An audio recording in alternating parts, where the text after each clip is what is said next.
So welcome everybody. My name is Dr. Grace Telesco. I'm a full-time faculty member here at Fischler College of Education School of Criminal Justice.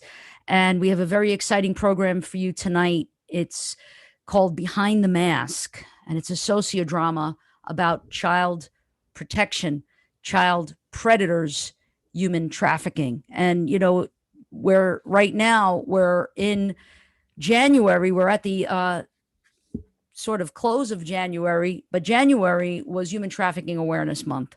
And so we have developed a sociodrama for you for the online platform.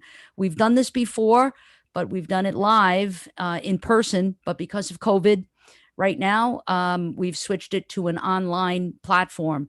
And so it's a little bit different. And this is really beneficial for law enforcement, is beneficial for parents, it's beneficial for students, for children, for youth of all ages. It's beneficial for human service providers and practitioners, psychologists, school teachers, administrators, the gamut. And the sky's the limit in terms of understanding human trafficking, understanding child protection, understanding the risk factors that are associated with child predators. And so you're going to see a scenario here, a few scenarios, a few scenes, and it's called sociodrama because it's more than just a theater performance.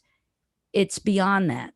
Sociodrama's purpose is to educate, to raise awareness about various issues, social issues especially. And so what we do is we provide for you scenarios and we stop the scene along the way.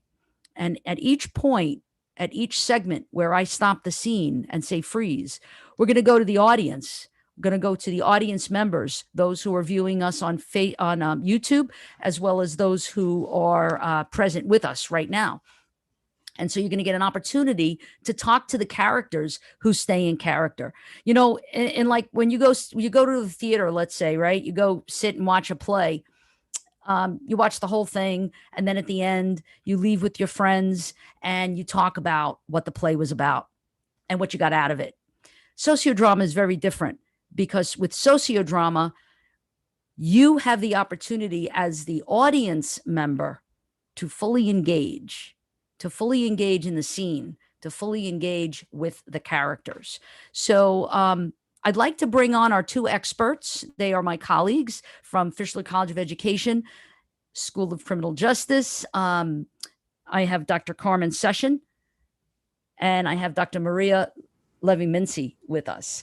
And so both of my colleagues, I first of all want to just say thank you so much to you for taking the time out. I know you were with us this afternoon for our rehearsal.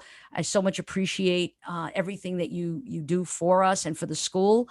And so Dr. Session is the department chair of Human Services, Department of Human Services.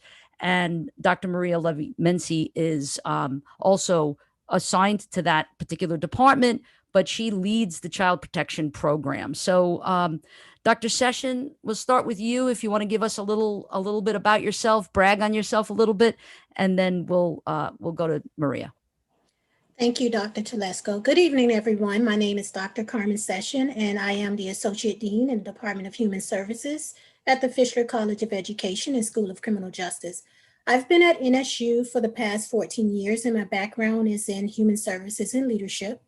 In the Department of Human Services, we seek to educate human service professionals who are self-reflective practitioners, competent caregivers, and community leaders, and those who desire to enhance the quality of life for individuals and families in need. Under the Human Services umbrella, we also have the Autism Institute, and through the Institute, we offer 3 different preschool age programs for children with autism and a college support program for undergraduate students with autism.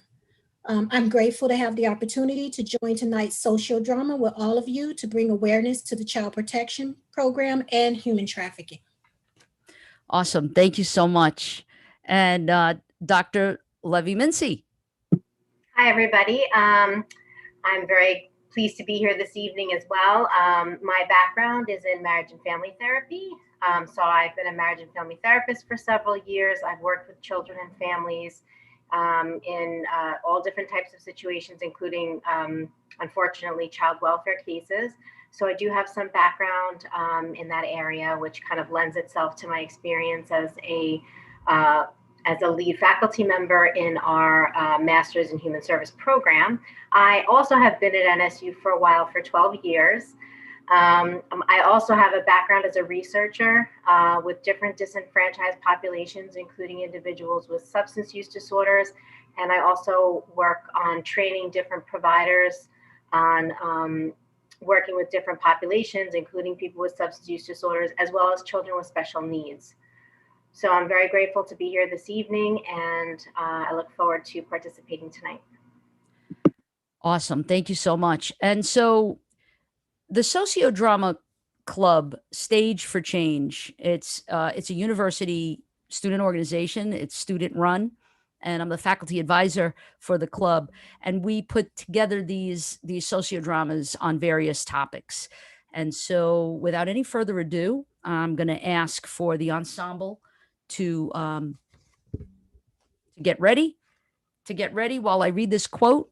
And this comes from social work, the Social Work Advocates Journal special issue on human trafficking. And I'm just going to read this to kind of kick us off. It's from the United Nations High Commissioner for Refugees. It's his quote. And he says, human trafficking takes place in every region of the world. Human beings are sold, bought, and traded much like objects. Victims of trafficking end up in the hands of traffickers because they are being deceived, they are being forced, or they're being abducted. And so we are going to bridge the gap now between the data and practice so that you can see for yourselves what the warning signs are and what the resources are for help. Action. All right, let's go. I've been waiting for this all day. I can't wait to go play this game. I just got it the other day. Let me just go send an invite to my boys. All right, let's go. Yo, what's good? How we doing, man? I've been waiting all day to play this game. I can't believe I just got it. What's up, boys? What's How up, we doing, y'all? Kenny? What's up, Kenny? I'm excited to play, man. I haven't gotten a chance to play yet. I know, let's run it. All right, I got you. Yeah, Hold let's on. do it. Let's go ahead and let's see if we can get a win. All right, hold on. Let me just invite this other guy in the lobby. Let's make it a full squad so we can get a first win. I thought we were playing trios. Who's coming on with us? I don't know, just a random guy in the lobby. Yo, what's going on, boys? How we doing? No Yo, way. Is that the Hold real up, Wildfinger? Yo, you guys know me? You get some fans? Yeah, he's a Yeah, streamer. we watch your streams, man. Oh, what's good? So y'all definitely heard about that new promo I got with Red Bull then. That's gonna be exciting, man. So much cool stuff coming out. that's crazy. Is that why you have that mask on? I gotta hide it from myself. I can't be as good looking as all of you guys, especially you, Kenny. All right, I'm starting up the Thank game you. now. Hey, boys. All right, let's go ahead. Let's go ahead. Hey, I see the countdown, right? All right, 1, 2, 3. Let's get it going. Come on, boys. Let's go. Let's go. All right, I'm pushing. Sniping from the top. One down. Kool-Aid, watch your right. All right. Yo, get my back. Kool-Aid to your left. Kool-Aid. Watch got out. it. Oh man, I got One killed. left Move up, down, move one up. left down. Yo, Kyle Mass, your left. I got him. Okay, got the one in the middle. Hey, one more. I think he's You guys behind got that one fence. left. You guys Push him, got one Wildfinger, left. push Come him. on, Going up top. All right, boom, headshot to win. Let's go. Oh, It's that easy, boys. It's that easy. Oh, hey, I gotta go, guys. I gotta go. My mom is here. I gotta go. Hey, Kenny, before you head off, man, let me get some information or like a DM for you. I definitely think you got like the face and everything to be like a streamer in the future. Cute kind of guy. You know what I mean? Oh, okay. I gotta go though. You can send me a message, but I gotta go. Freeze. I'm going to ask our experts to come on for a minute. And I'm just going to throw this out to you guys. What do you see so far? Is this familiar to you, this scenario? This is definitely familiar. This is what happens with perpetrators, and it's frequently increasing, especially in social media and gaming platforms, environments. Basically, he's comfortable with this individual who is becoming his friend and has friends and became friends with his friends. So he will send out a chat and it'll start like that in an open platform. Then it becomes a side or secret message or individual message that I send directly to you between you and I. And we are going to then start talking about those things and engaging in conversations that leads you down that path. Okay. Do you want to weigh in, Dr. Levy? Absolutely. So what the research tells us is that 97% of young kids, boys, are gaming, and about 86% are females are also involved in gaming. Anything from Minecraft to there's a lot of different ones that young kids use, things on Xbox, and this is what happens, exactly like Dr. Session mentioned. There's this kind of period of trust development. Right. You know, we're friends, we're playing together on this game. But if you noticed, he was kind of a little bit complimentary, right? He said like, "Oh, you have a good look. I'd like to talk to you," and that's a little bit interesting. You know, a little bit of a red flag, perhaps. Right. I'd like to do is I'd like to bring on Anthony. I'd like to bring on well, Anthony's got a different name, I think. I mean, I just happen to know Anthony. Where are you? I can't remember what your gaming name. Kool-Aid's Man, of course, Kool-Aid's Man. So at the end there of that scene, you had a look on your face. It was like this, like, what kind of like look, right? What were you thinking? What was going on in your head? Did you see that? Did you feel like there was anything that was out of the ordinary here? Well, he called my friend there cute, which is kind of weird and made me a little bit uncomfortable by that, but just kind of let it slide. Yeah. Let's bring Kenny on. Kenny? Where are you at, Kenny? Hi. What's going on with this guy? Is this the first time you ever met this guy? Yeah. I Is met he him before. is he famous? Yeah, he's a really famous streamer. Yeah, okay. So you were kind of like starstruck when you first saw him? Totally. I was not expecting that. Yeah. Does he have a lot of followers on his Yeah, stream? he has like over 1 million followers on YouTube. He's really What? famous. Wow. So it's kind of impressive to be in his company and play with him, right? Oh my gosh, yeah. I didn't expect that today. I was just hopping on to play with some friends. Yeah. Let me bring Codmaster on for a minute. Codmaster, can you come on? Because you're the other gamer here. Was there anything about that interaction that kind of struck you as weird or uncomfortable or just out of the ordinary? Well, I mean, we all play games all the time, and he just seemed like super focused on Kenny, which was kind of unfair. I mean, I kind of wanted some attention too. He's a famous streamer, you know? Yeah. Okay. All right. So here's what I want to do. I want to bring on we have two guests with us. We have actually Dr. Maribel. Where are you? Dr. Maribel Del Rio Roberts is here. And we also have Noah Donato. Okay, cool. Awesome. There you are. All right, great. So Noah and Maribel, what did you see go down? And Noah, you as a young person, and I'm assuming you're a gamer too. Do you like to play? Yeah, I am. I don't know. I guess I had a question for Wildfinger in the sense of, you know, does he usually play games with kids a lot? Because usually when I'm on, I'm only playing, you know, with like my friends or people that I know. So and he seemed very like this is something normal. Like he does this a lot. Okay, so you want to bring Wildfinger on? Yeah. So let's get Kenny and Codmaster, you guys could go play or do whatever you're doing, but we'll bring Wildfinger on for a minute so that our two guests can ask some questions. Go ahead, Noah, you can go first, and then Dr. Del Rio will follow up. So Wildfinger, like as I hear, you're a very famous streamer on YouTube, and you like to play. Do you like to play like a lot with kids online? Is that like your thing? to see if they know you as a streamer? Hey man, yeah, no, thanks for the question. No, so what happens is a lot of kids tend to watch the stream, you know. They're the ones who have the most time. So what I like to do is play with fans. That's why I get all the sponsorships. So I'll just load up into a lobby. Typically they see by the name that they go ahead and invite me, have their little freak out. We win a few games. Nothing weird, man. I'm just trying to hang out with my fans, trying to give them some dubs on, you know, Call of Duty. Having No. fun. Yeah, that's Okay. sick. But what's about with the whole DM after, you know, for Kenny to direct message you? Oh man, well I remember when streaming first started up, I actually had one of my friends, you know, he was like, "Yo, DM me," and he lived in California, so therefore he got me into California. He got me a streaming setup, and I've blown up since. So I'm just trying to get some of these kids to do the same thing. Okay, Wow. good. Okay. Thanks. All right. Thanks, Noah. Awesome. Thank you.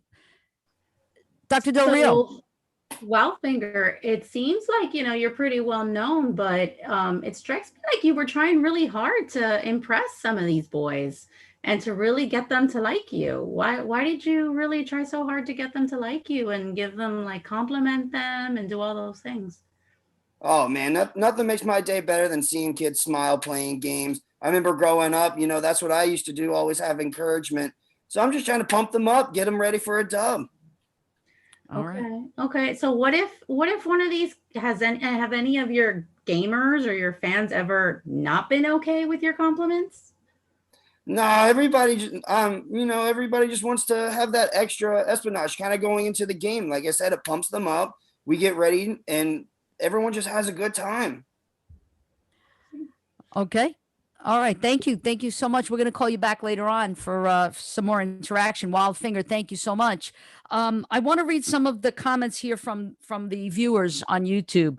So Keldon Shepard, who actually is one of our PhD students, he's a PhD candidate in criminal justice, and he's in my data analysis class. Keldon, thank you so much for joining us.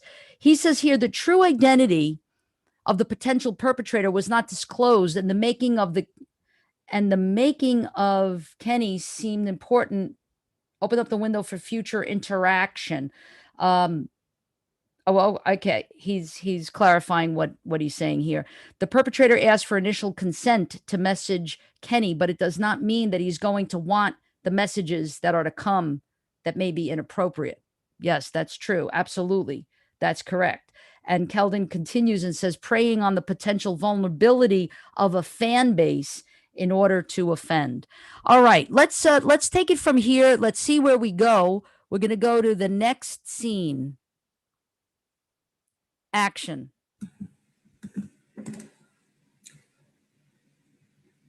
Kenny, where are you? Kenny, I'm home. My God.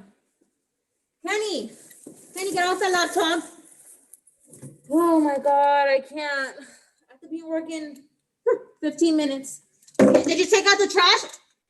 Listen to me, I'm talking to you. Oh my God, I can't with this mask. What? Listen to me. What? Did you take out the trash? Yeah, I did. More bills and more bills. Oh my God. Whatever. What is this letter saying that you're read it for me? What does that say? I can't read. That's for you. You can read. I know I can read. I'm telling you to help me. Oh my God. Now my boss is calling me. I can't. Okay. It says I have to do some zoom.com.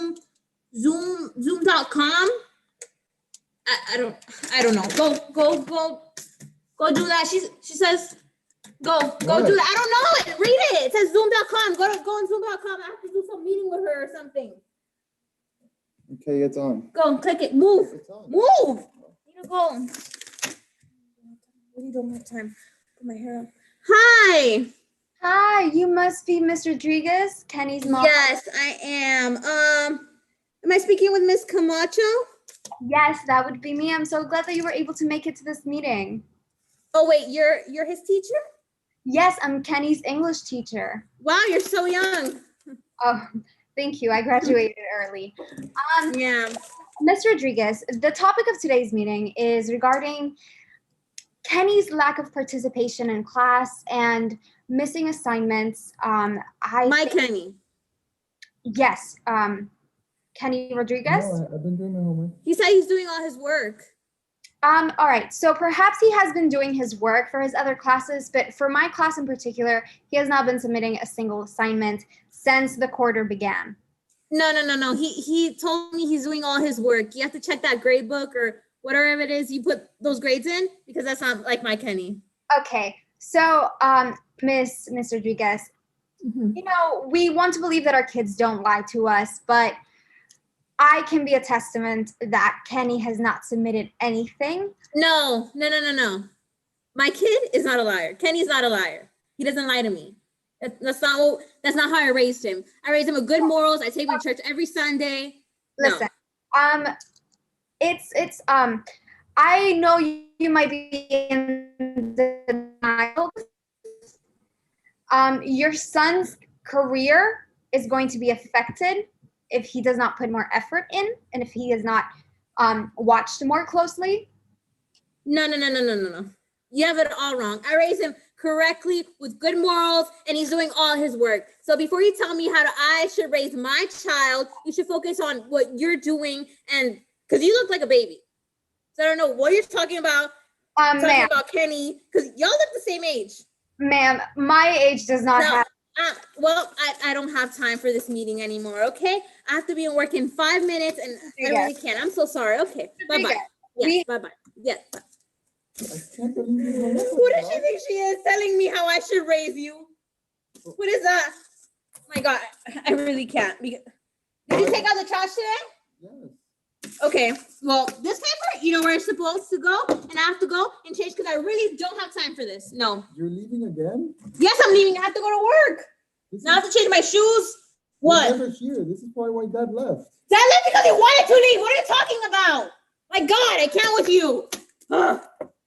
Freeze. All right, Kenny. You okay? I don't know. I'm so sorry. Can you just get a little closer to the mic so that we could hear you?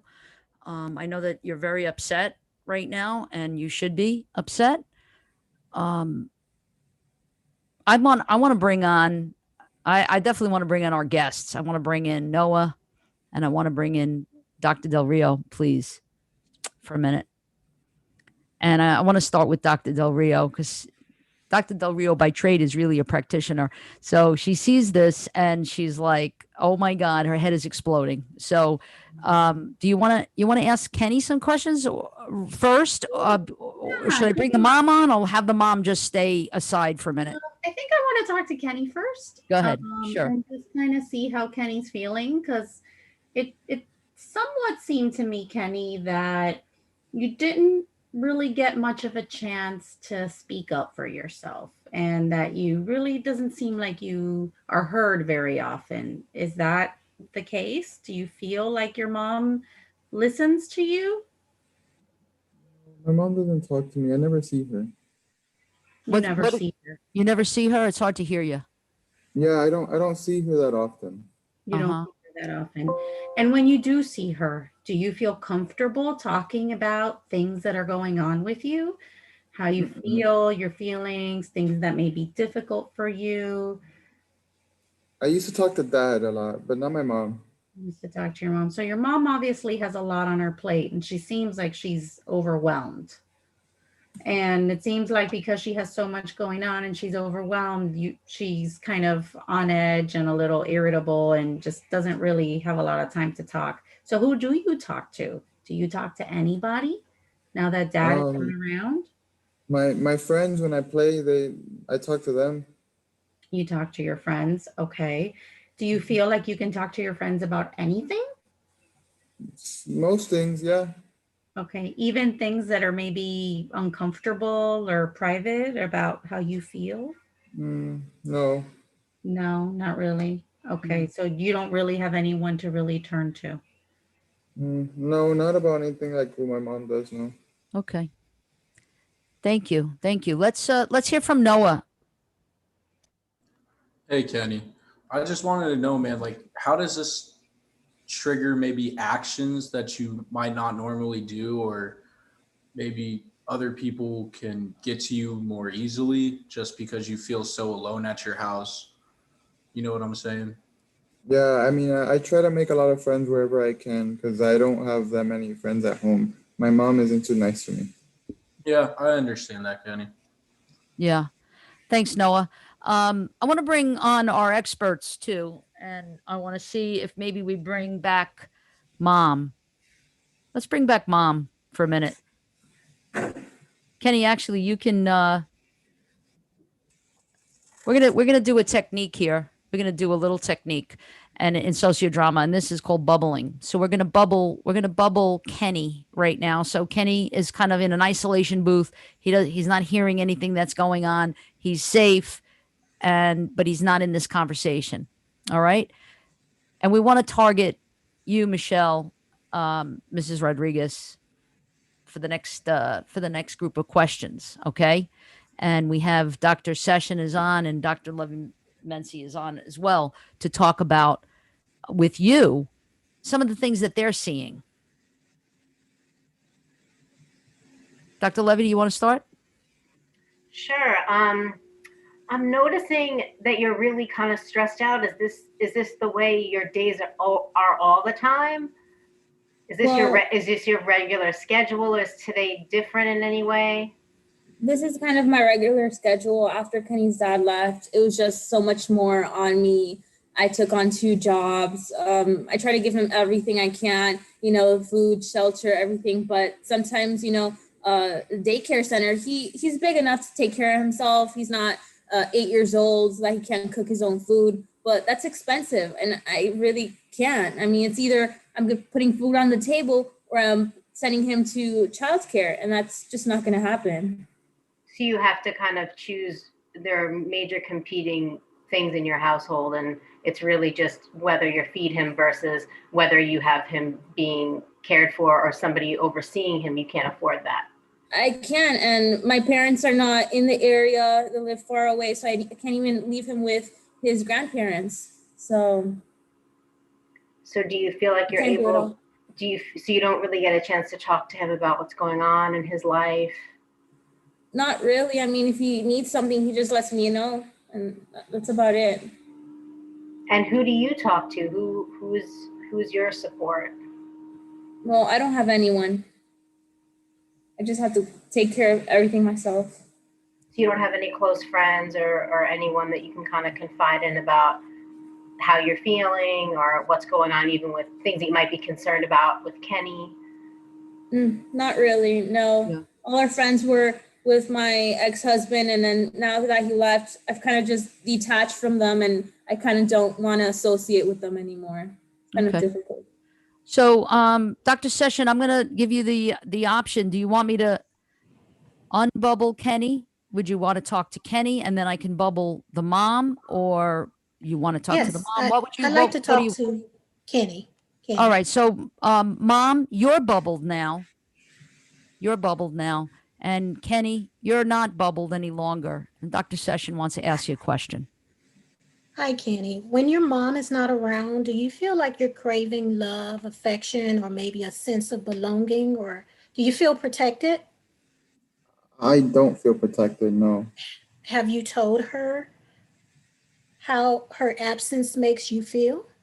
I try, but when I tell her, then she just hits me.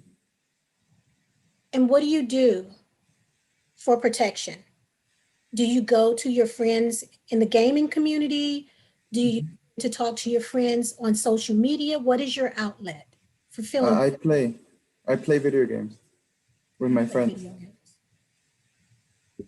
And you feel like do they make you feel a sense of community, of family? Yeah. We always have our back out there. So there's a sense of belonging to a group that you feel safe and that you identify with, right? Is that what you're saying? And I want to just ask Mrs. Rodriguez one question. So it looks like you have more than one job. Is that am I right in that assessment? Yes, I have 2. You have 2 jobs. And are you doing well financially, or would you say you're just making ends meet?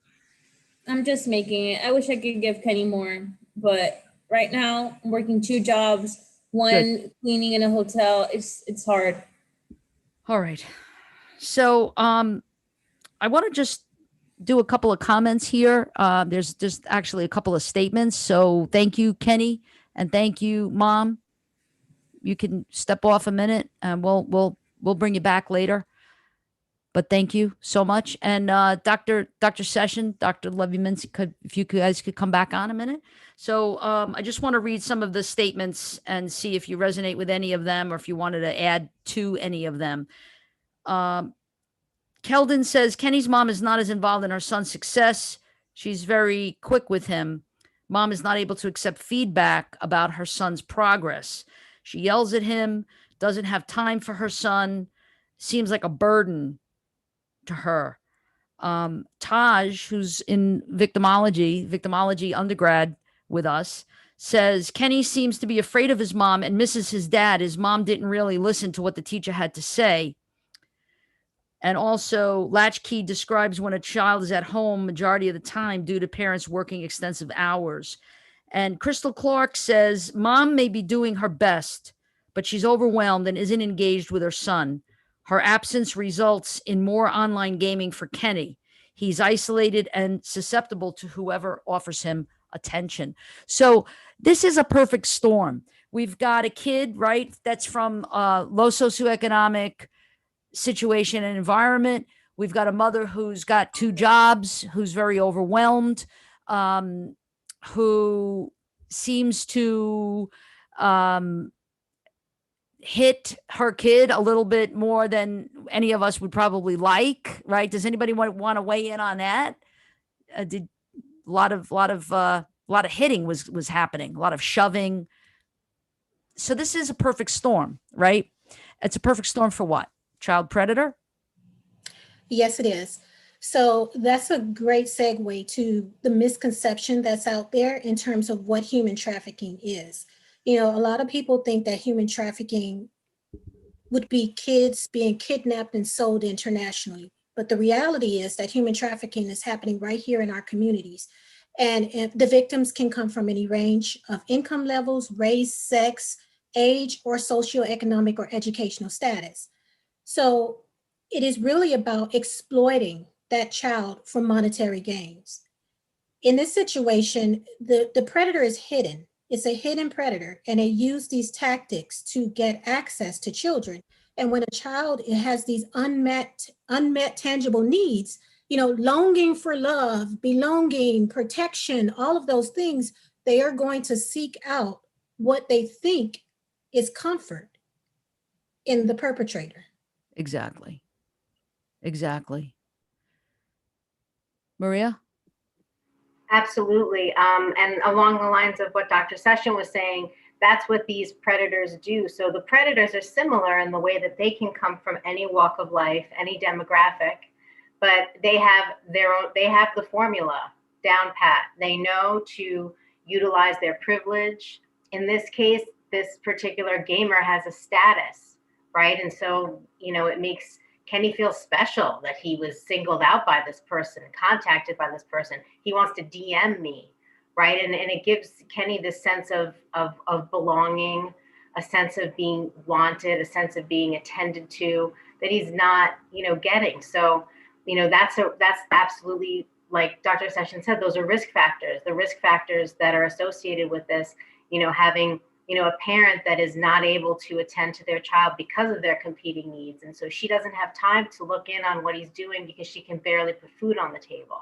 Right. Let alone oversee what he's doing on the internet or who he's talking to, you know? And it's almost like when you guys were talking about it, made me think a little bit about, it's different, but in gang membership in some ways, you know, like people tend to look for this membership or look for an association or look for something that they feel comfort in, you know, and that's kind of a similar idea where you're neglected, you don't have anyone, you feel alone, and you kind of you gravitate to this group, you know, and you're coerced into doing things that maybe you wouldn't necessarily be comfortable doing. Right. And there's another factor here, and that's a money factor.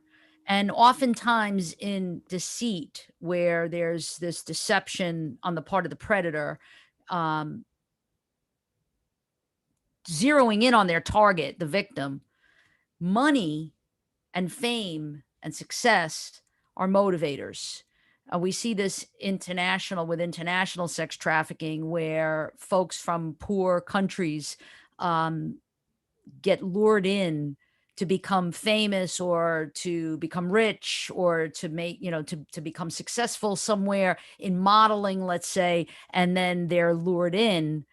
And once they're in the grips, they're now hostages, right? So is there a money factor here at play?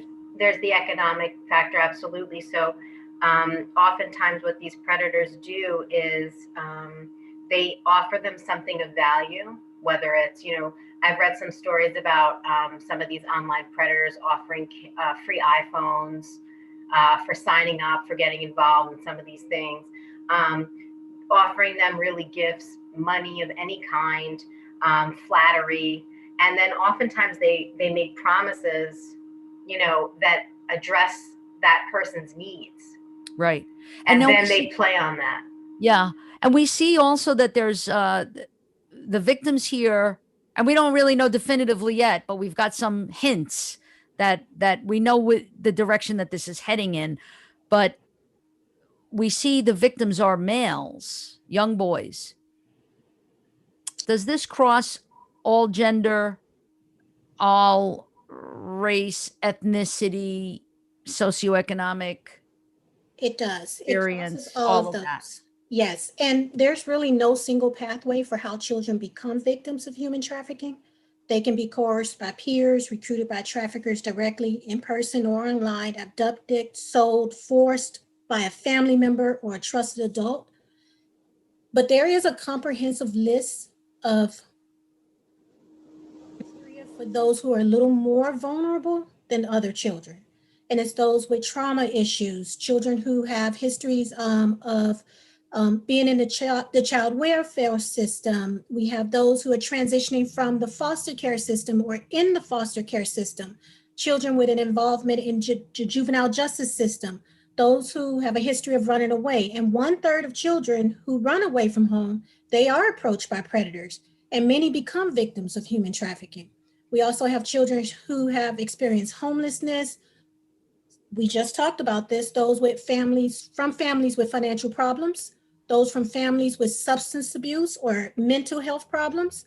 And then of course, those with low self-esteem, lack of identity, or they're craving those unmet intangible needs. Yes. And also, Dr. Session, I can mention too, I've also seen some information about LGBTQ kids being a little bit more vulnerable to this as well, for similar reasons, because they may be experiencing some, negative outcomes in their life associated with, their gender identity.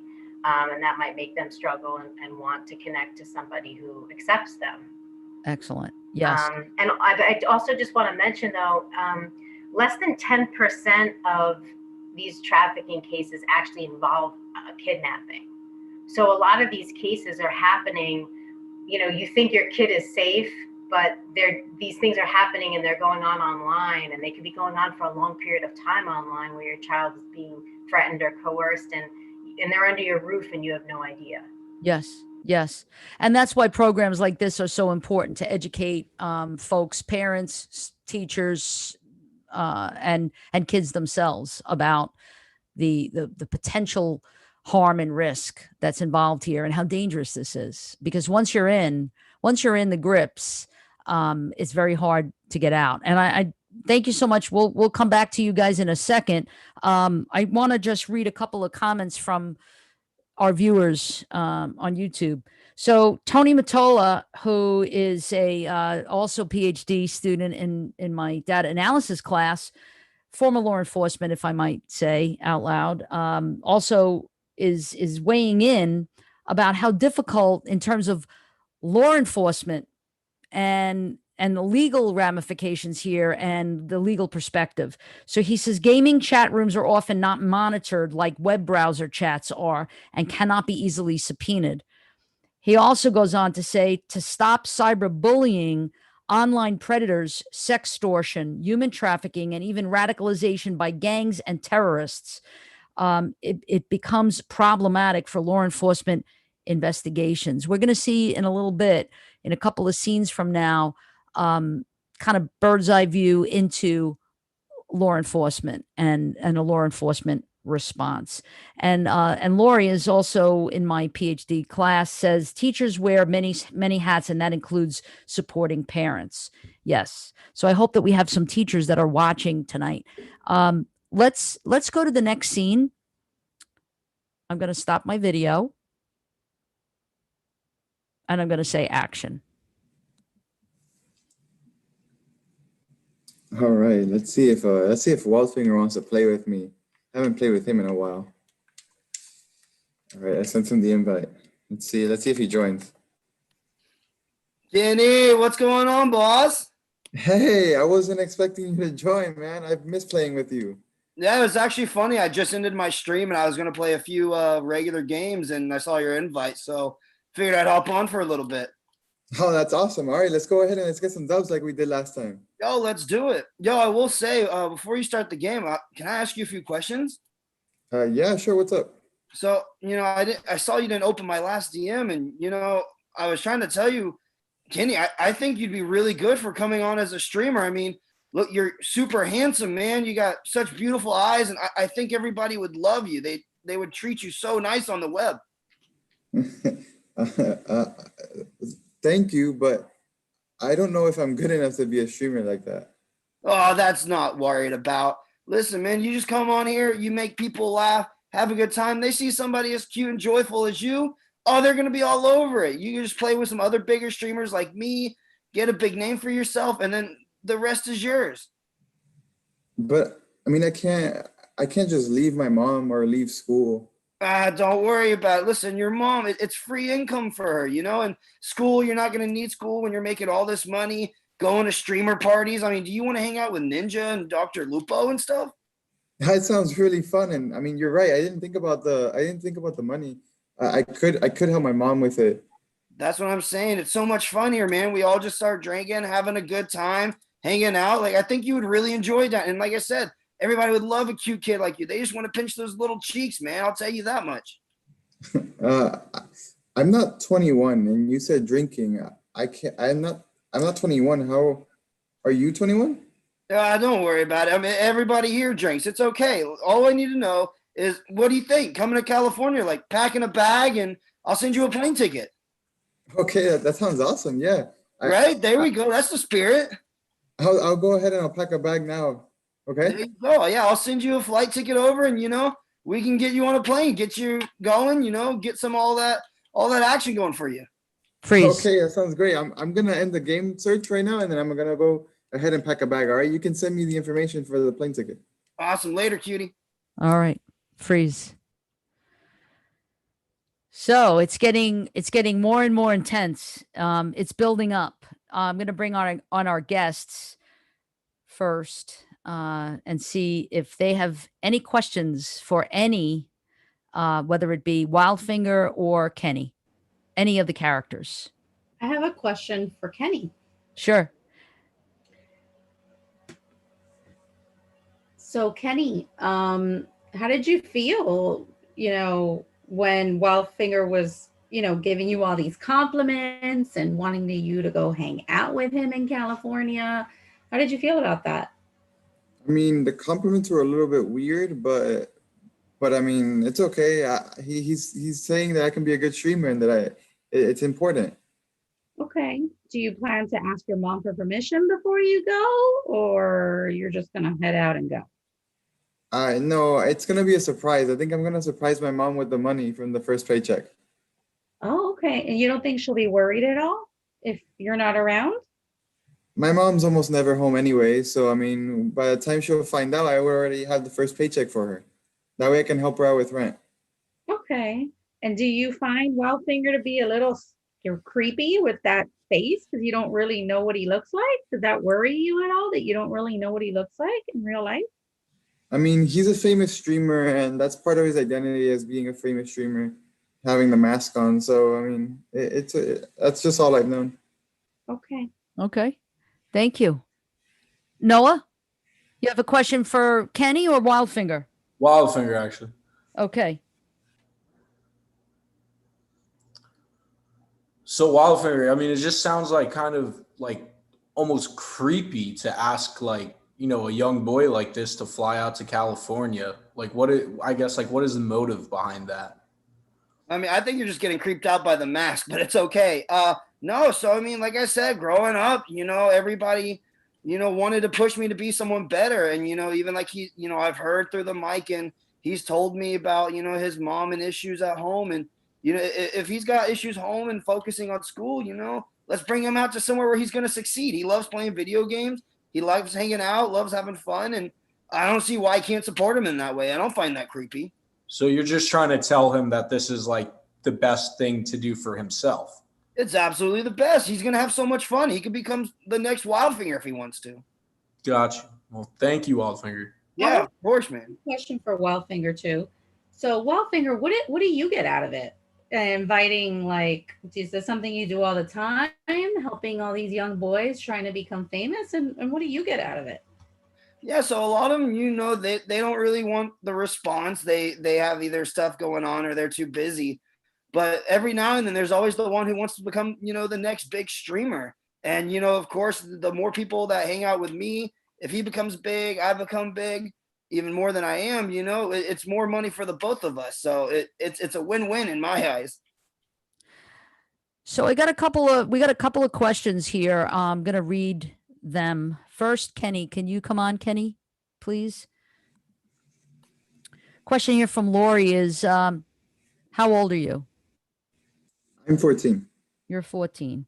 Okay. And do any of your friends know what's going on? No, they're not too sure. They just know we've been playing together. Okay. So they don't know that you're planning on going to California. No. Okay. Kenny, when he offered you an opportunity to help your mom with money, did you think he was serious? Well, I mean, yeah, he's a famous streamer. He has 1 million of subscribers. If 1 million people follow him, why wouldn't I trust him? Do you don't feel a little leery about going to California to meet somebody that you don't really know and you haven't even seen their face? I'm just concerned about my mom a little bit, but at the end of the day, I can have the money to help her and support her, and I think that matters. And like I said, he's famous, so if so many people follow him, then he obviously can't be a bad person. Okay. This is really directed to Wildfinger. It's not necessarily a question as much as it is a statement from Zarina. Wildfinger kept complimenting Kenny and everything seemed really creepy. Wildfinger was saying everyone drinks and he'll get him a plane ticket, all red flags. And as well as the fact that Wildfinger still has not revealed his identity yet. And I'm not sure who this is from, but it just says M. The picture painted by Wildfinger is very suggestive and evasive in detail. He never really answered anything directly. Perfect picture of deception with potentially detrimental consequences. Thank you, Kenny. I know you're going to go pack. So we'll let you go for a minute, but I'm going to bring our experts back on a minute. So now things are really starting to unfold and we're learning a little bit more information. So now he's got a plane ticket that's going to be going to Kenny. And what troubles you now? Human trafficking, it is a hidden crime. So I think it was D.H. Lawrence who said, the eye doesn't see what the mind doesn't know. And that's the situation that's occurring right in front of us. He's exhibiting signs that there's trouble and he's struggling. And I'm talking about Kenny right now because he's now developed this relationship with the perpetrator. Unfortunately, his mother is not able to see the signs because she's too busy with all the things that she has to do to provide, food and shelter for her family, if that is the case. There are those red flags. And as practitioners, as a community, we have to be willing to stand up and step in and recognize when a child's behavior is changing. And he is, kind of crawling into himself instead of really reaching out to his mother as he should be. And obviously because he has tried in the past and she's just kind of just pushed him to the side. I don't know if you realized this before, but he wasn't making eye contact with her. There are signs that you can pay attention to, but they're physical and it's happening after the fact, such as cuts and burns or, missing school frequently. Now that's a sign that, hasn't been paid attention to. The teacher had already, spoken to the mother, said that he's not coming to school, he's not completing his assignments. He's obviously making new friends, older friends, more increased activity online within the community. There have been some significant changes, including taking a trip. So these are the things that, we have to pay attention to. And his mother, unfortunately, hasn't done that. And how do you think he's going to get away with not telling his mother and getting on a plane? Because she's extremely busy. She's probably working multiple jobs and he can probably be gone for a day or two. But when she comes home from work between one shift to the other, she goes to sleep, she gets back up, she's out the door. She's really not checking on him because she thinks he's at an age where he can take care of himself. So this is not out of the realm of possibility then? It's definitely not. Okay. All No, right. and he can go ahead and even if it's local, he can meet him someplace, or he can just say, "Oh, I'm going to my friend's house. I'm going to stay over so and so's house tonight," and she'd never know that he got on a plane and left and even came back. Yeah. And now the interesting thing, and all of our criminal justice students that are watching now, I'd like them to all kind of weigh in and tell me, how does law enforcement discover this is happening, get to the bottom of it, figure out who the ringleader is, infiltrate this? How serious is this case? Are there other victims? What, I'd like our criminal justice people to weigh in here on how do you break in from a law enforcement perspective and even from a legal perspective, because there's really nothing that's happened just yet that is necessarily a crime. Or is it? Let's see. Nobody, crickets. We got crickets. We got crickets online. Nobody's saying anything yet. And there's also a little bit of a lag between the live stream and the real time. So I'm asking the question, and hopefully someone will come up with an answer. Go ahead, Dr. Levy-Mincy. So one of the things, one of the resources we provide at the end of this will be FBI website. And one of the things that they talk about on that site is that there's always this fear of coming forward because the child is afraid that they did something wrong and they feel afraid. And according to the facts that I found, a perpetrator asking for like a photo, any kind of photo of the child is the beginning, is actually considered a crime. Right. We have Crystal and Hannah have both weighed in here on the law enforcement perspective. Usually it's found out when the parents notice the child is missing. It's unfortunate, though, as Tony mentioned earlier, chat rooms are hard to track. Now, Hannah suggests, well, someone should notice a 14-year-old traveling alone. That's somewhat out of the ordinary. But we know that a lot of the airlines, you just have to pay extra, pay $100, $150 for an unaccompanied minor, and you just fill out the form. It's not a big deal. You don't really need a parent's permission or a parent's name or anything like that, right? And then call our experts back on and tell me what you think about the airlines noticing a 14-year-old alone, but an unaccompanied minor is just something that you have to pay for. Yeah, and unfortunately, in this day and time, it's just become the norm. It's the norm to see children traveling across the country on their own. So, and then also you can't really tell age anymore.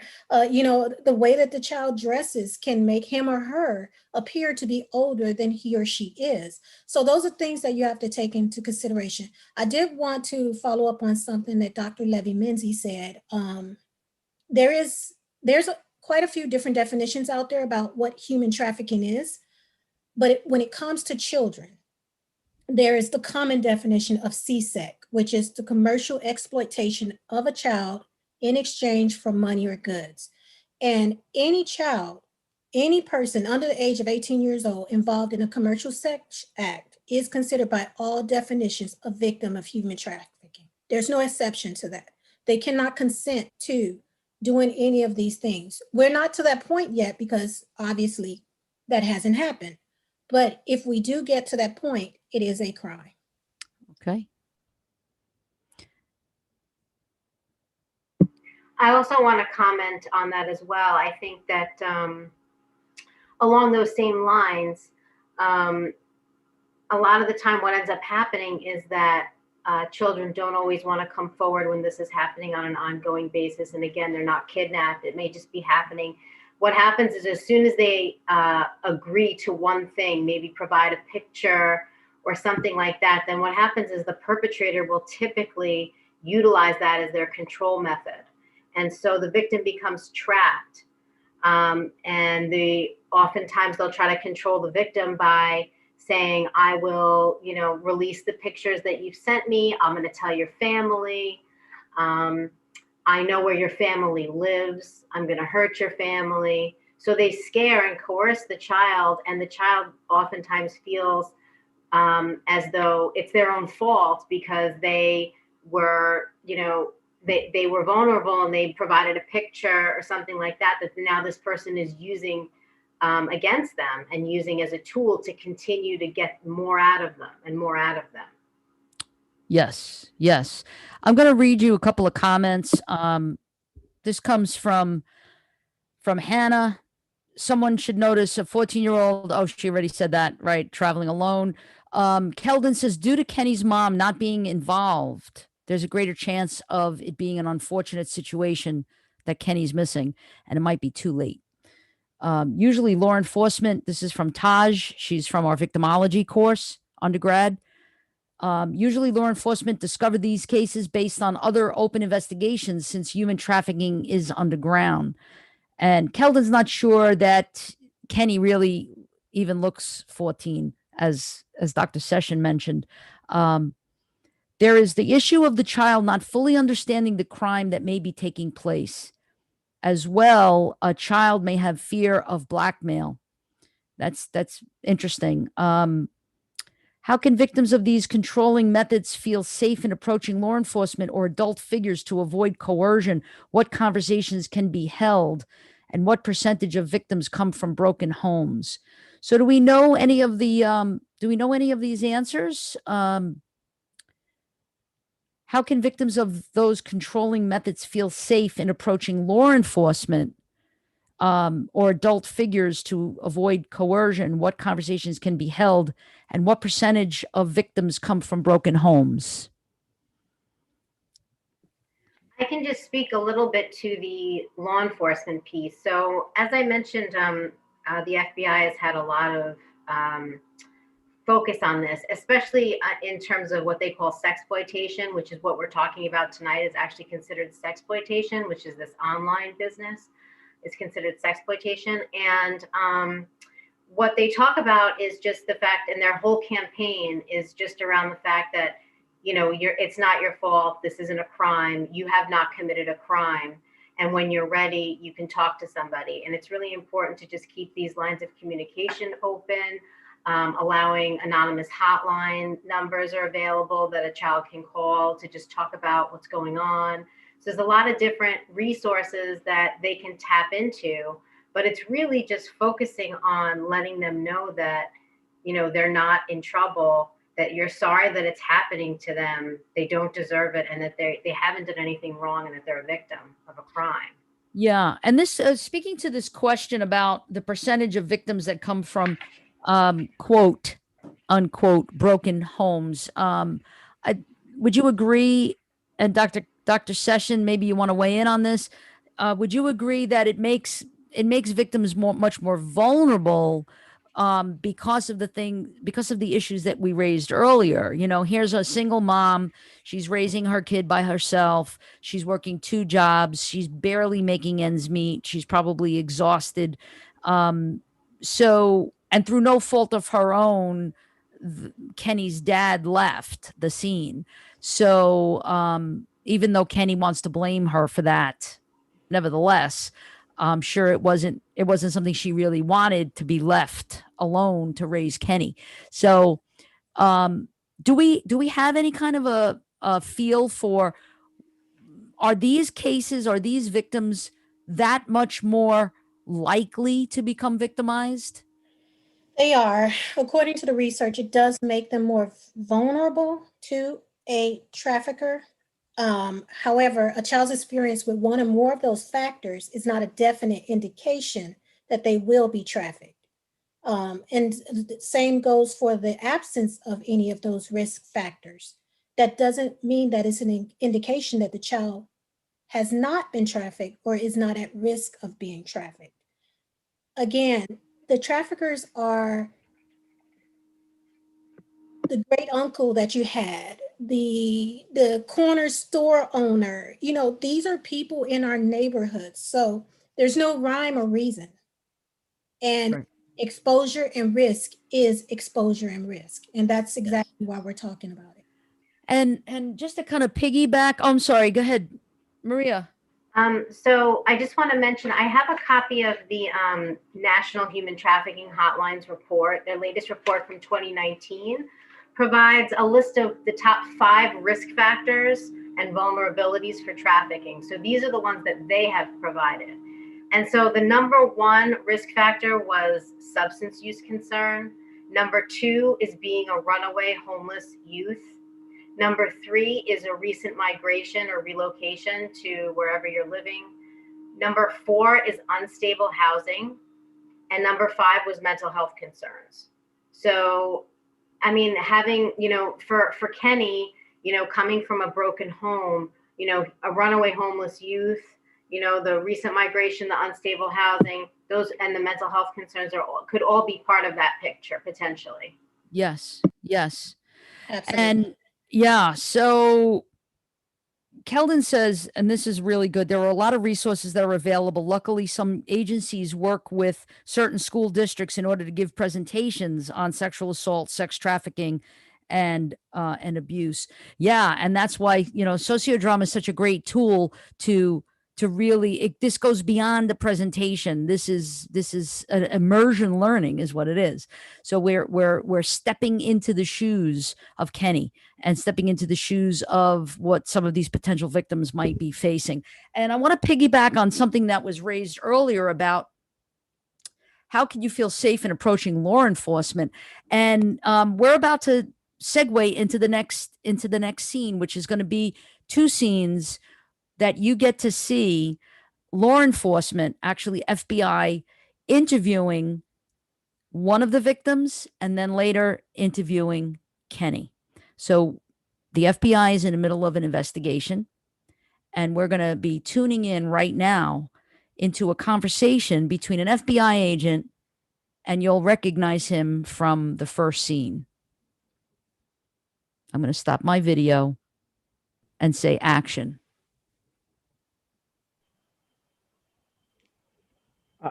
I know my mom wanted me to be here, but am I in trouble or anything? Hey, Brennan. No, you're not in any trouble at all, man. Like I told you, you're just caught up in the middle of an ongoing investigation where you're seen as a potential victim, okay? You have nothing to worry about at this point. Okay. All right, so let's just get back to it, okay? Brennan, how old are you? I'm 15. 15, okay. And how long have you known Wildfinger? Well, I watched his streams for a couple months, and I've been playing with him for like a month and a half now. Okay, and all that time, have you ever seen his real identity? Well, when I went out to LA to meet him, I got to see him then. Okay, and when was that? That was a couple weeks ago. Okay, and did your parents know that you were going? Well, he was gonna make me a streamer, so I kind of wanted it to be a surprise to like show them I got a job and everything. So you basically left the state without your parents' knowledge, and obviously you're underage. I mean, how did you get the plane tickets? Wildfinger flew me out. He bought the plane tickets for me. Now, while you were on the plane, did he make any contact with you? Not when I was on the plane, no. And who picked you up when you landed? I mean, who was there at the airport? Wildfinger picked me up when I got there. He did. Okay. And was he wearing a mask at all? Yeah, he was wearing a mask. But I didn't really think anything because it was during COVID, you know. Gotcha. Okay. Let's see. And so where did you stay at when you were in California? I think it was the Marriott. Okay, the Marriott. Now, what happened when you guys got to the hotel? Well, I know I shouldn't have done it, but we were supposed to go out to see some streamers at a party. So I had a beer with him, but the beer was kind of weird. Yeah. Now, have you ever had a beer before? Yeah, I've had one with my dad and stuff, like at like a special dinner or something. But this one was kind of weird. I felt like kind of out of it. Now, when you say weird how? I mean, how did that make you feel? I don't know. Everything was kind of fuzzy for the night. I didn't really remember like some periods of time. Okay. Now, is it possible that he put anything in your drink or in your beer at all? I guess he could have. I mean, that would explain kind of like the time loss that you're talking about, the feeling a lot different than you remember in your previous experience. I mean, it's a possibility. Okay. Now, at any point when you were in California in the hotel, was there ever anything sexually inappropriate? I don't want to talk about this anymore. Can we do this another time? I want to have my mom or something. I understand. Let's follow up next week. Your mom's going to be present, and we'll kind of take it from there, okay? Okay. All right. Freeze. Okay. So, FBI agent David Troxel. Yes, ma'am. Tell us a little bit about this investigation. Can you give us insight into the backstory here? Well, the backstory is pretty simple. Here in the FBI's Human Trafficking Division, we are attempting to basically infiltrate a trafficking ring and take down the highest members. Now, one of the only ins we have is that this character known as Wildfinger apparently seems to be connected to this human trafficking, and a lot of kids have actually disappeared. Okay. Wow. All right. So, Brendan, you seem really shaken up. Yeah, there's just a lot going on. Like, I like the whole Wildfinger thing wasn't really what I expected, and then I'm talking to an FBI agent. Like, it's just a lot at once. Yeah, it is. And I hope you know that we're not part of the FBI, so you can tell us anything and nobody's gonna, you're not in trouble with us, that's for sure, right? You know that. So I just want to reassure you that you're not in trouble. Did something happen over there in California that made you uncomfortable? Kind of like after the beer I had, things with Wildfinger just got a little weird. I don't really want to go into like too many details because it's just kind of embarrassing, but yeah. Okay. I understand that. What I'm curious about is, how did you get away? How did you get home? Because you're home now. Yeah. How did you escape? The morning after the first night I was there with Wildfinger, like I said, the experience wasn't really what I was hoping for. So I ran away from the hotel and called my parents, and they were able to help me get home safely. Wow. Okay. So that's really a blessing that you were able to get away, and especially now that you're hearing about all these victims. So you're really blessed by having been able to have a rapport with your mother. Were they mad at you, your parents?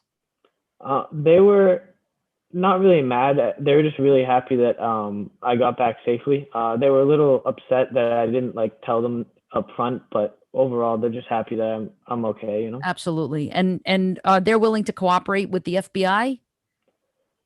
Yeah, so after I got back, or like while I was coming back, they talked to the police, and that's kind of how we got involved with Agent Troxel. Okay. All right, great. Thank you. No problem. Noah, do you want to ask either Brendan or our FBI agent any questions? Because Noah, aren't you a CJ major? Yes. Awesome. And are you a junior? Yeah. Or no, Okay. I'm sorry, I'm a sophomore. I'm going to be a junior. You're a sophomore. Okay, awesome. So you've got your criminal justice hat on, right? Yeah, got my thinking cap on here. Yeah, I see that. I wanted to ask Special Agent Troxel, like, what are the procedures that you would take in a case like this? Like, from, I guess, start to finish in some sort. Like, from opening the investigation to what are you looking at? Because you're not really sure, what's going on specifically. And I know you're questioning the victims here. Correct. Well, Noah, I can't get into all of the specifics, but what I can tell you is, the FBI, we're constantly looking just as much, if not more, than other law enforcement agencies for any vulnerable youth, any vulnerable populations that may be involved in human trafficking, any type of exploitation, anyone who is essentially being used, abused, or held against their will. And it's not always easy to spot these things. The criminals have, they're very well aware that we are playing a cat and mouse game. We are trying to stop the bad guys. They're trying to recruit new victims because honestly, it's big money for them. Yeah. Big money equals big business. And That's when you right. have a lot of cash involved and exploitation of these vulnerable populations who are not receiving any of this income, it's all going to the actual traffickers. Right. And, your profit margins are a lot higher. So there's a lot of. I'm really glad you bring this up because the thing about human trafficking and why it's so profitable, besides the predatory nature of it and the danger of it and all of that goes into it, but when I steal a laptop and then I sell it to someone else, I make money off of that stolen laptop. But when I steal a person, I can keep selling them over and over and over and over again. And so that's where that profitability comes in. I do want to say something to our viewers because there's a little confusion here, and that'll give Dr. Del Rio a chance to come on if she wanted to ask any questions. But so our viewers are a little concerned because they said, first of all, they don't really even believe that you could escape. Number one, they think that's highly unlikely. They're saying that you could actually escape, but we believe you that you did. But then Misty says escape and then continue the game. No, we kind of fast forward the tape, right? So when they were first gaming with each other in the very first scene, that was months ago. Right. So now we're fast forwarding and we're into the present day. And that's where, Brendan is no longer gaming. No, he's not. I don't know. His parents probably took his Xbox away or something like that. I don't know.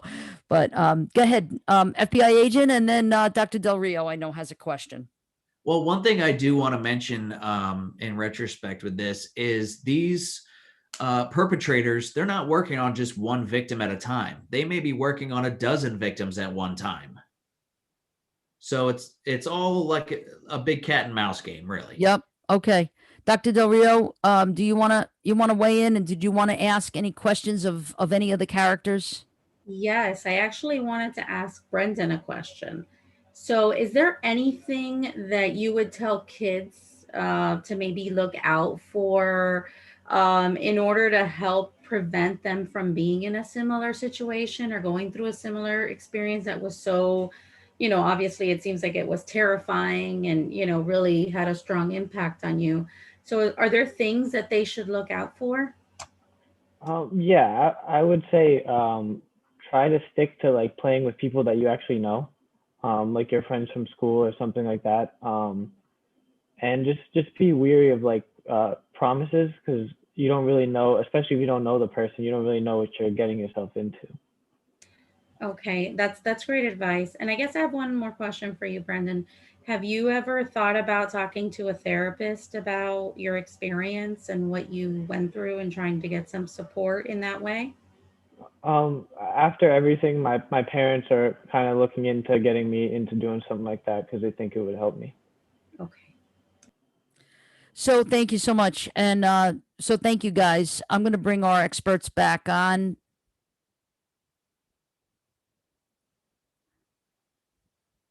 Thank you, agent. We'll come back to you. Thank you, Brendan. Go get something to drink, not beer. So where's Dr. Levy? Where are you?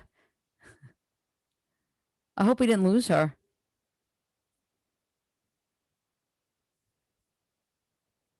No, she's there. All right. Well, Dr. Session, here's the question that all of our viewers have. How likely is it really for Brendan to have escaped? That's a very interesting question. So, one of the myths is that, again, and we started with this in the beginning, that these are all kidnappings. They're not. A lot of times, these children are, coerced, they are manipulated, they are psychologically, controlled to come to wherever they are to engage in sexual activities, and then they are let go. And the reason that they are is because the trafficker still has an ability to coerce them to a certain degree. And I think that Dr. Levy-Menzi talked about maybe, them sharing pictures and they hold that over their heads. So they use it as a means to control. They trick, they manipulate, they defraud, they threaten, they coerce. They use many, many tactics to keep control of the children. So there are situations where the kids are not being kidnapped or physically held, and they have to engage and still be complicit to these different activities. I just also want to comment along those lines. So actually, the top 5 forms of force and fraud from the same report that I talked about earlier, the number 1 is inducing or exploiting substance use issues, so taking advantage of people that are substance users. Number 2 is physical abuse. Number 3 is sexual abuse. And then number 4 is intimidation. So in terms of threatening your family, and especially with the sexploitation information, in particular, what we're talking about, this is what they do, where they don't even ever leave their house. They may never meet this person in person, but the person that's abusing them and traumatizing them is actually manipulating them by constantly telling them that they're going, I know where you live. I'm going to hurt your family. I'm going to hurt you. And that's how they're able to utilize, like Dr. Sessions said, that power and that control to keep them, a part of this process until finally the person has the courage to come forward. The child has the courage to tell someone, to say something, and to be able to get protection. But, what happens is they isolate themselves, and that's what the perpetrators do, is they isolate the children. Yes. And it's like setting them to California, taking them out to California to a place that they don't know, right? They're not familiar with the area. They're 14 years old in this case. Brendan was in a situation, he felt safe enough to call his parents and he ran away.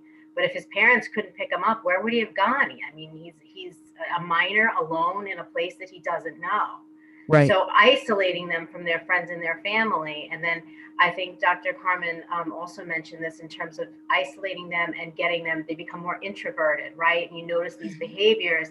And so they're not sharing information about what's going on with them and what's happening to them. And it can all be going on online unbeknownst to the parents. Yes. And if I may add, there's also a sense of humiliation and guilt. The child believes it is their fault, and it's because they've been coached to think that. They fear talking to authorities. They fear talking to their parents. It's a distrust that's there because they feel like they brought this on themselves by becoming friendly with this person or allowing this activity to happen. So there's a huge issue in that regard too. And I just wanted to really quickly, because we did touch on the financial aspect of human trafficking. And there's a lot of information on the polarisproject.org on the website. $45 million is spent every single year in the United States for online sex trafficking alone. 21 million people are enslaved globally. 300,000 US children are at risk each year for human trafficking. And 15 years is the age by which most child victims are lured into human trafficking. So we're talking about a 15-year-old in the 9th grade. That is the average age. Yes. Yes. Thank you for that data. I'm just going to read a couple of things before we go to the last scene. Question here is, could Kenny be used to recruit other victims once he's involved with the perpetrator? Is that common? I think that can happen. Yes.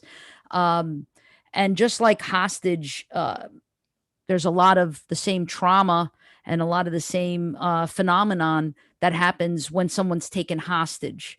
They start to align with the hostage taker, in this case, the predator.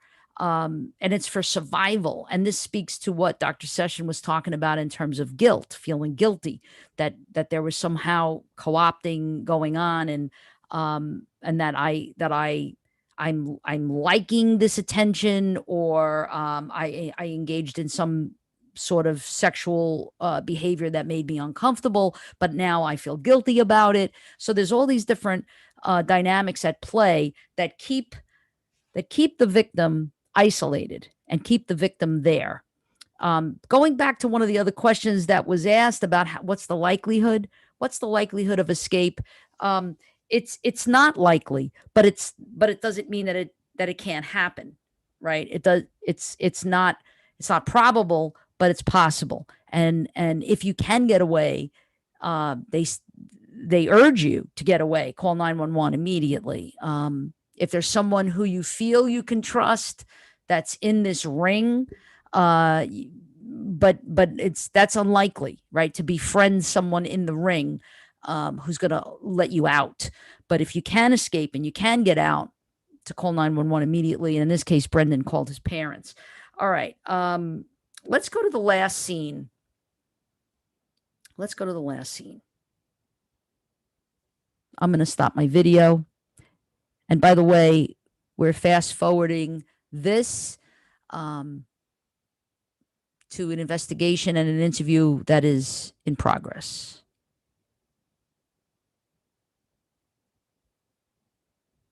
Action. All right, last interview of the day. Looks like we're going to be talking to Kenny. Let's see if I can get him on the line here. Hello. Hi, Kenny. How are you? I'm good, and you? I'm good. Hey, my name is Special Agent Troxel with the FBI Human Trafficking Division, okay? Am I in trouble? You're not in any trouble at all.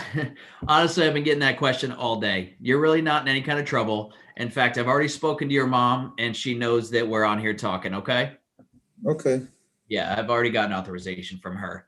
So let's just have a conversation, all right? Now, Kenny, how old are you? I'm 14. Okay. And how long have you known the character Wildfinger? I mean, I watched his streams for 9 months. Okay. Now, at any point in that time, have you ever seen his real identity? No, it's part of his streamer identity. He can't share that. Gotcha. Now, Kenny, I understand he asked you to come out to California.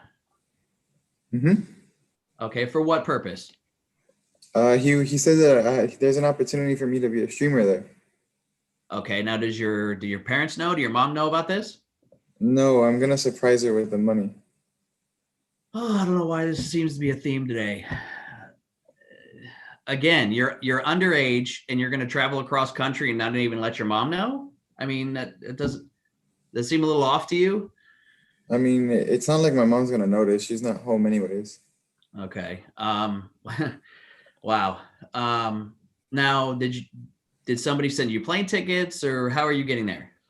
Yeah, Wildfinger has arranged it all. Okay. Now, when you say he arranged it, I'm assuming you're flying. Now, do you know what airline? Do you have a flight number? I'm flying Delta, but I don't know the number. I'll just find that out when I get there. Okay. Well, after this interview, we'll go over some more detail and we'll get that information. I'm sure you have it.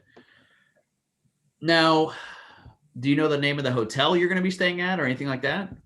Yeah, the Marriott, downtown LA. Okay. Now, Kenny, you like to play video games, right? Yeah.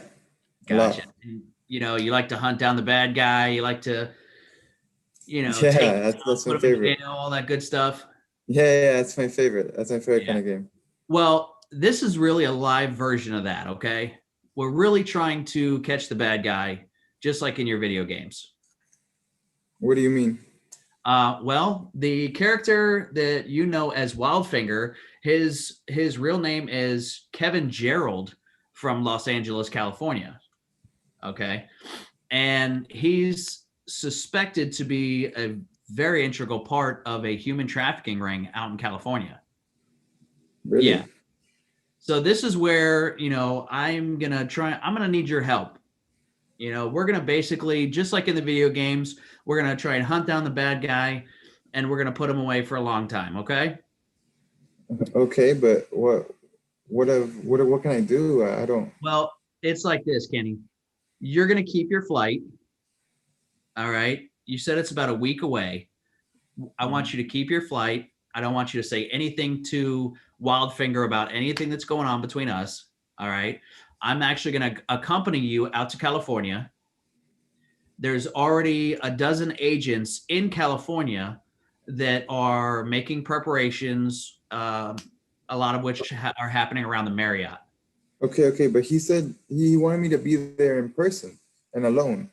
I don't want to get hurt. You're not going to get hurt, Kenny. Like I said, there's a dozen agents already in California. I'm going to be with you on the flight to make sure that nothing happens to you between here and there.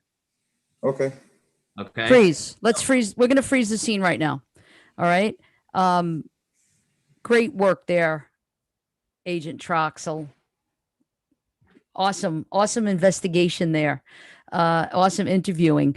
Kenny, I'm going to ask you a question. Are you feeling a little uncomfortable, or are you feeling like are you shocked by all of this information that the agent is telling you about Wildfinger and what's been going on? I mean, yeah, he's a famous streamer. I don't understand how he can be part of a human trafficking ring. I don't even know what that means. Yeah. Well, did you hear about all of the missing kids and a couple that were found dead? I don't think that's him. It has to be No? someone else. Well, Agent Troxel, how much evidence do we have to point toward Wildfinger? Well, significant, right? Currently directly involving the character known as Wildfinger, we have 20 missing boys. We have 3 dead bodies by strangulation and countless others that we still don't know about. Yeah. Wow. So that's for real. But the good news is that you didn't get on the plane without the agents, right? Yeah. It sounds like you're excited and interested in becoming part of the FBI team on this. Yeah, that would be really cool to be like in a video game. Yeah. How do you think that, well, you know that this is real though, right? This is really happening. You think your mom's going to go for this? I mean, she didn't know that I was going, so I don't know if she knows about this. Right. Well, she's going to have to know about it, right? I'm going to bring our experts on. And if we can just have our experts come on for a second, and what would you recommend that either the agent do or Kenny do or both do at this point? And do you think that Kenny should cooperate? Is it dangerous for him? We need to get Kenny's mother involved. Is there any advice that you could offer to either the agent or to Kenny? I think asking Kenny about his level of comfort, Dr. Tosco, was a really good idea to get a sense of how he feels about potentially participating in this, because in some ways he's the quote unquote bait, right? I mean, they're sending him in there with the idea that he is going to be the bait for them to capture this guy. So I think that, you know, certain things need to be put in place to ensure Kenny's safety because he's a child, and also to make sure that he feels not only safe enough but comfortable enough, and making sure that his family's on board. I mean, maybe helping Kenny to understand more about the perpetrator, more about the aspects of what's, you know, how dangerous it is, because I don't think, maybe he probably doesn't understand how dangerous the situation is that he's in. Right. And then also I liked the idea of trying to help him to see that he's helping the FBI, right? He's participating like in one of his video games to kind of join with an interest of his. But the agent needs to also kind of think more about putting himself in a kid's shoes, you know, and maybe talking a little bit lower on his level, you know, kind of knowing your audience a little bit. He's not like the run of the mill perp, you know, he's more of a victim. So I don't know if they have someone, usually they have someone like in the victim, you know, a victim advocate or something that sometimes works in these kind of crime situations, that helps to question them and helps to coach them. Right. And so maybe it would be helpful to bring someone in like that, an expert that can help not only deal with a child, like a child victim, really. Yes. One of our students has caught a little bit of a discrepancy here. I'm going to bring it up. Agent Troxel said Kenny's mom gave him permission to talk to her, but Kenny said his mom knows nothing. It's possible that mom didn't get a chance to even tell Kenny that she gave permission, but Agent Troxel, you're not lying, are you, that you received the mom's permission?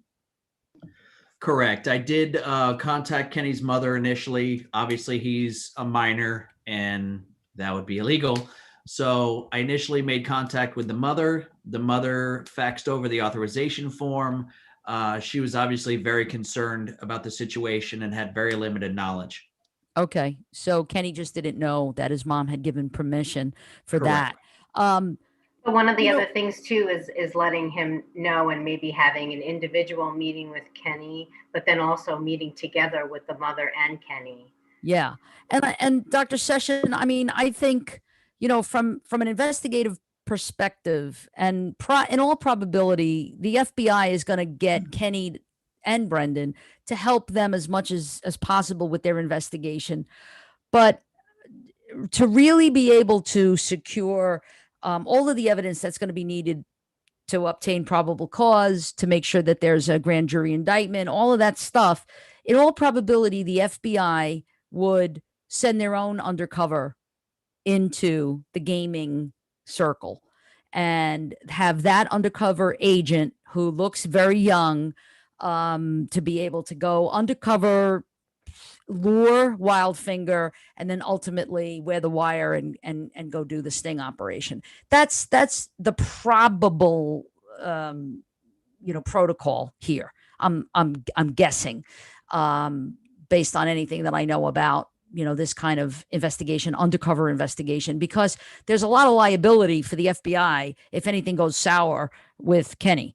So they're going to just try to get as much information out of Kenny as possible, maybe have him look like he's going through the motions, but in all probability, it would be an undercover agent that would be working on this sting operation, is what the reality probably is. Dr. Session, did you want to weigh in on or talk? Yes, no, I agree with everything that you just said. And I think that at this point, it is also important to connect the services. This is where a child welfare professional needs to come in, and they play an essential role in helping coordinate those services to support him after. Trauma has already set in. He has been exposed to something that's very significant. And you need, those professionals, the child welfare professional and maybe a psychologist, to come in and help talk him through this situation as well. Yes. So it's important. I'm so glad that you said that, because as we start wrapping up, and I'm gonna say we're gonna have Noah and Dr. Del Rio come back in a minute just one in just a second, because I want them to just comment on what they got out of this program. And I'm going to ask for the ensemble to go off screen right now. All of the characters are going to come out of character.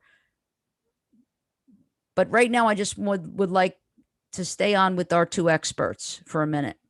And I'm so glad, Dr. Session, that you bring up about this multidisciplinary collaboration model, which is so important. And in fact, January again is Human Trafficking Month. And so Police Chief magazine came out with an issue that was specifically dedicated to human trafficking.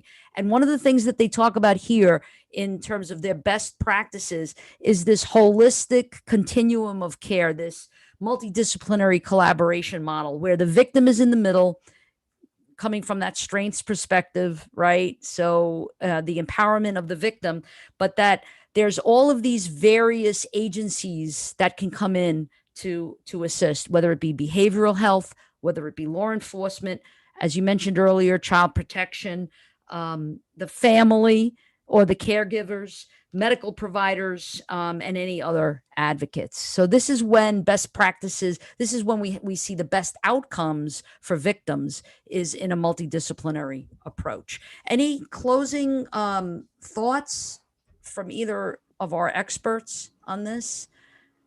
I think that it's absolutely important to do a multidisciplinary approach in this case, because you're looking at so many different systems that are involved in this. And it's very much like child welfare, because when you're involved in the child welfare system, you are involved with law enforcement and the court system, and these different agencies that are providing services to the child and the family. And so once a child experiences something like this, in the aftermath of it, there absolutely has to be this multidisciplinary piece. Law enforcement comes in order to stop the perpetrator, but then where does that leave the child and the family? Right. So there's so many services that really need to be, like you said, a holistic approach, kind of a wraparound approach. Yes. That will provide them with what they need. Yes. I put up something on the screen here, these 15 apps that parents should know about. And, some of them I'm familiar with, but some of them I never heard of. But I'm sure that the younger generation is aware of them. But just to be careful of these various apps, this is put out by the Broward Sheriff's Office, kind of alerting parents, raising their awareness around these apps that can be dangerous, potentially dangerous for their kids. The other thing that I wanted to just put up here, I know, Dr. Levy, you were going to talk about this. Yeah, so what you're looking at in the background is actually a heat map that is compiled by the same folks that provided us with the report information, the Polaris network, which is the U.S. National Human Trafficking Hotline.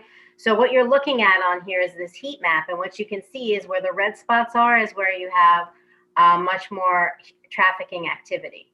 Okay, and South Florida in particular is very, very high. In fact, Florida ranks 3rd in the United States. So for the national hotline calls, we're the number 3 state in the country for the number of calls that come in. And then within the state of Florida, Broward County is number 2. Okay, so we have a lot of trafficking that's going on right under our nose here. So what I wanted to provide you guys with was just these resources. So what do you do? How can you find resources? Who can you go to for counseling? So the U.S. The Trafficking Hotline is a wonderful resource. And what's really interesting, actually, is that the Traffic Hotline last year received 48,000 traffic-related contacts. And what they're finding is that more and more contacts are coming through text. Okay, so 62% of the minors reached out via text, which tells you a lot about the new generation and how to communicate with young people. They tend to use chat or text. So 62% used the text, 32% used the web chat, 12% reported online, and 8% called. So it gives you a sense of the fact that's why I was sure to include the text. And just also so that you understand the change, it's a 33% increase in the amount of text messages. So there's also the Florida Abuse Hotline that you can utilize, and then the FBI hotline. Those are all resources that you can use. Awesome. Thank you so much. And Dr. Session, did you want to talk about this slide? Sure. This slide is just an additional list of resources. Some of the information that we provided tonight, we were able to find utilizing these resources.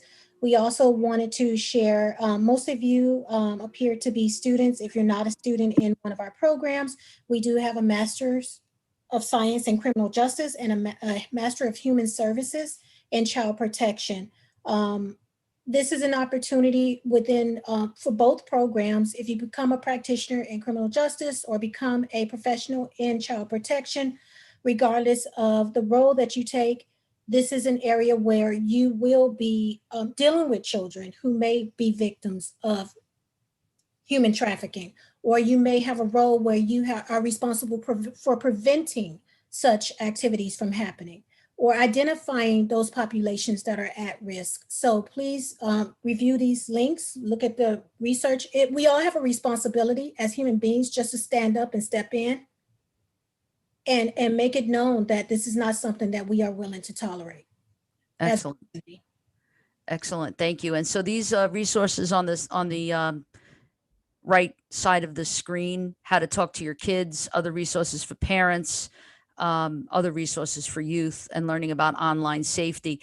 And if anybody's interested, and oh, by the way, there's one more thing that I do have to share with you before we go. For anybody who's interested in what we do here, which is sociodrama, and if you would like us to bring this to one of your audiences for a social issue, a critical issue that you would like us to educate about, you can contact me, Dr. T, at gt243@nova.edu. If you're interested in us sending you this PowerPoint, which included the resource slides, I'd be happy to do that as well. If you're a student and you want to join the club, we meet every Wednesday noon on Zoom.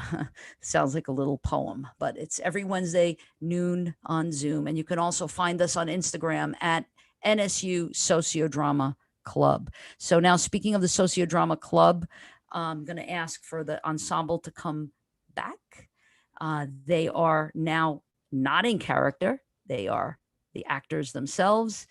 And I want to go around the room. First of all, I want to say how much I love this group, how much I admire, respect, adore these students. These are all criminal justice students, pretty much criminal justice students, right, Anthony? No? Yeah, I'm the only outlier out of here, I think. You're the outlier. All right, that's no problem. We love you anyway. Just putting it out there. But we have a lot of criminal justice majors here. We have actually seniors here that are going to be graduating in May. I'm crying my eyes out. My heart is broken. But I hope that they don't leave South Florida and that I get to see them at least at some point. But let me start with Greta Camacho, who is our president. Da, da, da, da, da, da, da, da, da. I always love doing that. But anyway, Greta is our president, the president of the Sociodrama Club, Stage for Change, and she's also a Fischler Academy student. So tell us what you got out of this, out of working on this, and what you got out of the program itself. Of course. So as Dr. T said, I am an education major under the Fischler Academy here at Nova. And well, I got to play the role of a teacher, which it wasn't really how I would act as a teacher if I were put in the role at the moment, but it took me for a new experience of acting like a teacher who did not care about her student at all and who did not, reach out to law enforcement as she should have, to reach out to child care services, because obviously there were a lot of red flags that Kenny was presenting. Not showing up to school. Hello, that is the biggest one from a teacher's point of view. So what I really got out of this program is the importance of communicating with children, with younger siblings, with younger cousins, with your family members that you don't really usually speak to about these topics, because child predators are everywhere. Not Yeah.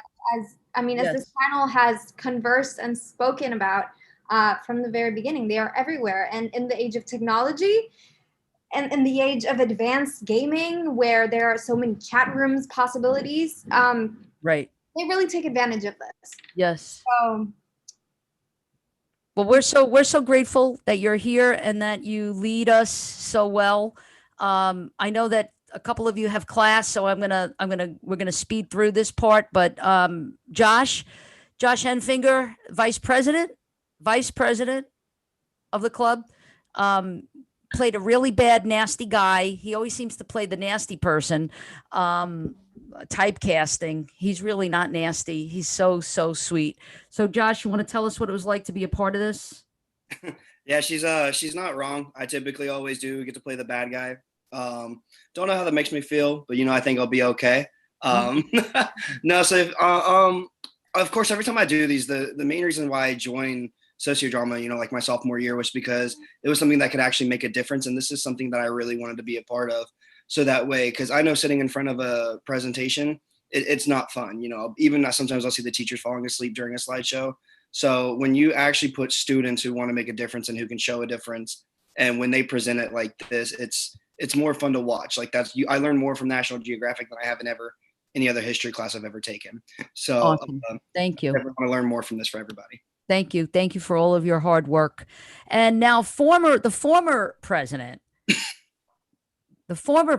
dun, dun, dun, dun, dun, dun, dun. All right. You'd only get half of the verse. No, I'm just kidding. So what was it like to play the victim? What was it like to be a part of this program? It was certainly different from the first time that we did it. The first time we did it was in person, and it was very different. Now being on Zoom and having to work through the kinks of Zoom made it more difficult, more challenging, but at the same time, it made it a little bit more real because it was more similar to the actual case that this is based off of. Yes, this is based off of a case in Florida. Speaking of Florida being the third, largest in incidences of human trafficking, this was a real case on the West Coast, I believe it was. So thank you again, Norlando. His name is not Kenny. His name is Norlando Padilla, and we thank him for his service that he's done, and we wish him well in his graduation. Michelle Rodriguez, who is the treasurer of this amazing club, what was it like being the mean mom? Honestly, I didn't like it at all. Being mean and pushing him around was extremely difficult.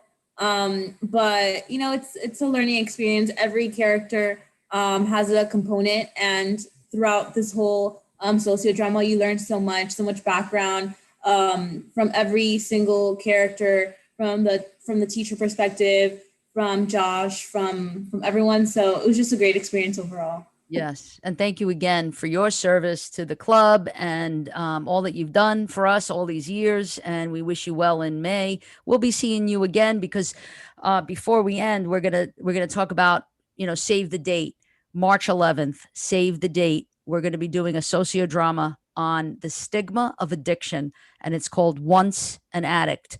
And so again, that's March 11th. Am I saying that right? March 11th? Yeah, at 7:00. All right, Brendan. Brendan is new to the Sociodrama Club, and boy, he fits right in. What was it like for you? So it was really awesome. This is my first performance with the club, so it was really cool to get that under my belt. I think playing the role I played was really a great experience for me, especially as technology continues to move on. I see like kids younger and younger start to play these games, and with COVID and everything, it's become like a huge pastime for a lot of people. So I think it was really cool to kind of take a real look at how a situation like this could play out, and kind of get the resources out there to help people with it. So awesome. Thank you so much for all of your time and your effort and your great acting. Anthony Bianco, Thank you for having the flag in the background. Oh, no problem. Anytime. It just lightens up the room. Yes, it does. So tell us, what was it like to be a part of this? It's not to say it's already been said. Like, I had a great time doing this. I've been with the club for about almost coming around almost 3 years now, and it's been great for every experience I've been through. I've learned so much just through every every performance, whether I was in it or not, or helping at the sidelines. Yes. And like, I didn't realize how much of an issue this was until now. It's not really talked about that much, at least from what I've heard from mainstream media. Like, everyone just focused on other things. And you're the secretary of the club, right? Former secretary. Okay, very good. Noah, also new to the club, somewhat new, and we thank you for being one of our guests, our special guests. What did you get out of it? So far, I love every experience. And just like Anthony said, a lot of the things we talk about, just because you don't see it in your day-to-day life does not mean, it's not happening. And especially in the crazy times we're in, just being aware and maintaining that focus of what's going on around you, really helps out. And this club especially has made me realize that and made me be able to be on the lookout for all those things. Great. Thank you so much. Thank you. And David Troxel. Not former, but current secretary. Secretary.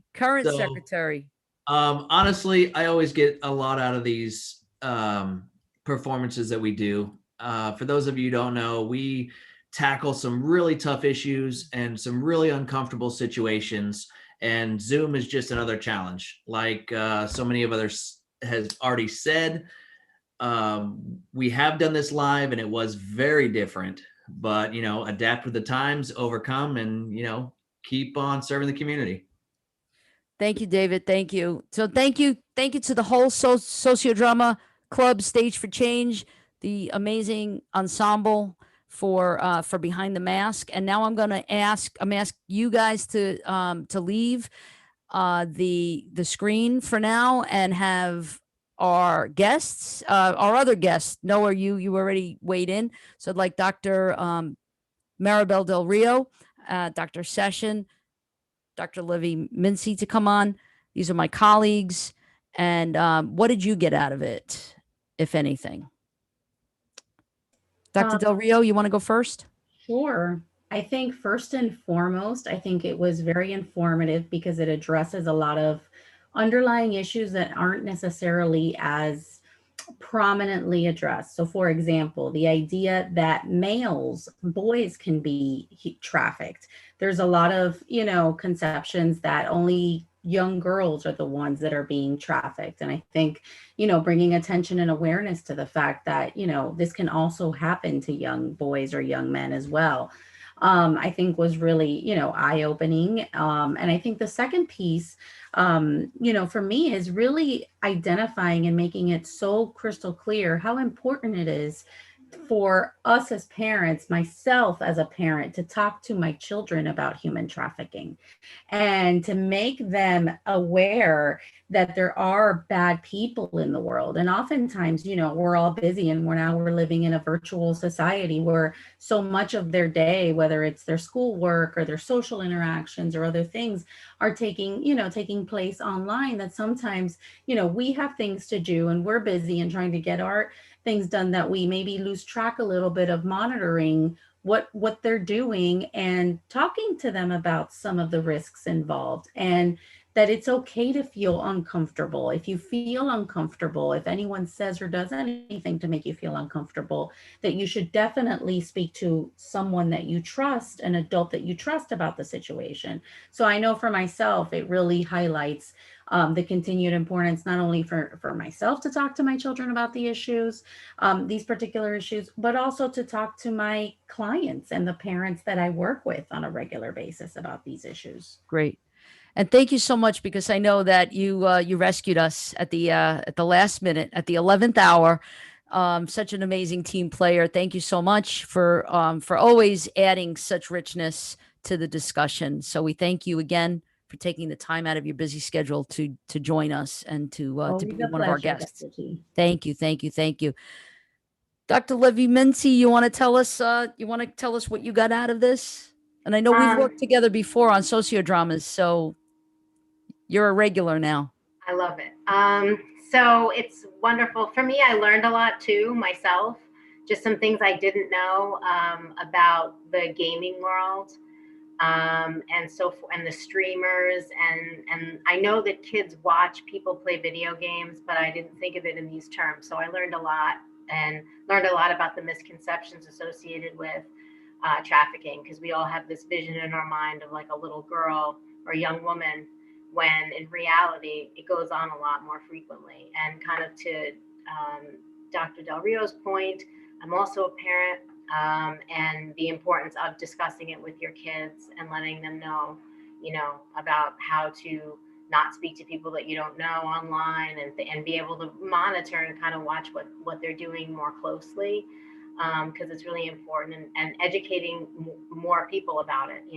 That's Right. really what I got out of it. So Great. Thank you. Thank you again for taking the time out. And Dr. Levy-Mincy and I are going to be co-facilitating that March 11th Once an Addict sociodrama. It's about the stigma of addiction. So make sure that you save the date, March 11th, 7 o'clock, YouTube channel, our YouTube channel here. Will co-facilitate that sociodrama.